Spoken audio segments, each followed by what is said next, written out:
thấy người nắm tay ai chuyện vui nơi này, vội vàng quay lưng tự cho rằng mình vừa hóa mắt thôi. Bước chân anh chịu nặng, cứ loay hoay lòng bồi hồi, giật mình mới hay chính anh đã bị bỏ rơi. Trời giăng mây tối, trời dứt cơn mưa mà em chưa về, dặn lòng từ đây phải yêu thương em nhiều hơn trước thôi. Thế nhưng em để lại bức thư tay vài dòng, thật lòng em thấy chúng ta chẳng hợp nữa đâu. Này em có thấu anh có nhắm mắt cho qua để em sẽ thấy nụ cười của anh vẫn đang bao dung dù em đổi thay từng ngày. Vì yêu em quá mới sẽ tìm này để ở lại đây. Tình đau lắm khi ở đó chỉ có mình yêu. Dường như ai đó chẳng thể cứ mất bao em đêm ta đã có, mà do chính em đã không tiếc thương cho duyên trời được ăn bài. Hạnh phúc đau khổ cũng chính do mình nắm và buông, trong tay người em vui biết mấy anh thua rồi. Hình như em khác rồi, anh lặng lại đêm từng cử chỉ mỗi ngày em thay đổi.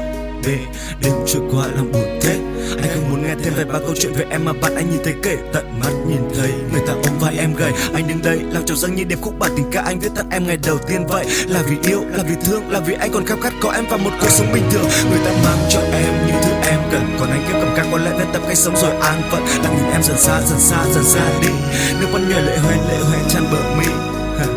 Okay, loser, I'm so fine, you let me. Anh thôi ngu ngơ bịt lỗ tai và bước đi. Anh muốn quên và sẽ quên như ta chưa từng gặp gỡ. Một dấu chấm lặng lẽ cho chuyện tình ta còn dang dở. Tình yêu đâu có là lỗi do ai thành ra thế này, mà chỉ có bởi một trong hai không còn yêu nữa thôi. Chẳng có ai ngốc hoài, cứ mãi yêu người phù phàng, rồi ta cũng sẽ hạnh phúc nhưng không cùng với nhau. Này em có thấu anh có nhắm mắt cho qua để em sẽ thấy nụ cười của anh vẫn đang bao dung dù em đổi thay từng ngày. Vì yêu em quá mới sẽ tìm này để ở lại đây. Tình đau lắm khi ở đó chỉ có mình yêu. Dường như ai đó chẳng thể cứ mất bao em đêm ta đã có, mà do chính em đã không tiếc thương cho duyên trời được ăn bài.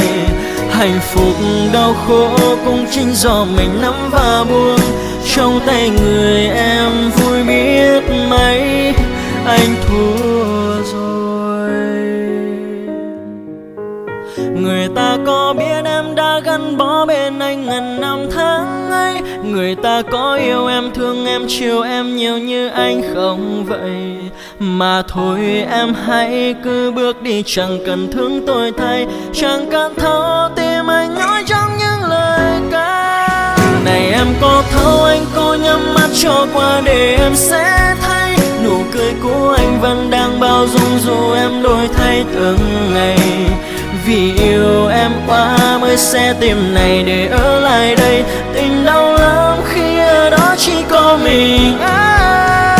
Dường như ai đó chẳng thể cứ mất bao em đẹp ta đã có, mà do chính em đã không tiếc thương cho duyên trời được ăn bài.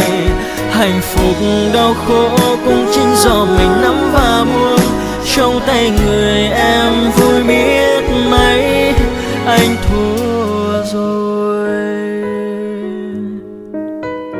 Trong tay người em vui biết mấy anh thua